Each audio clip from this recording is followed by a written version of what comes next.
Hello friends.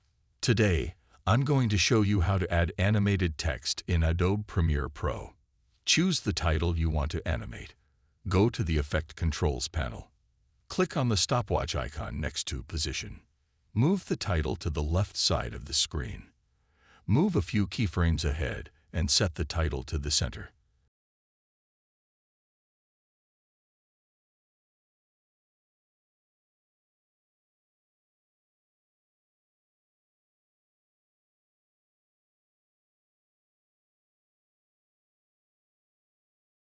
Move a few more keyframes ahead and set the title to the right side.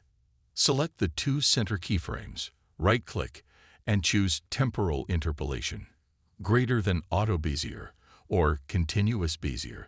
Flick the arrow icon next to Position to expand the keyframe graph. Drag the two middle keyframes to the left and right to adjust the animation curve for a smoother look.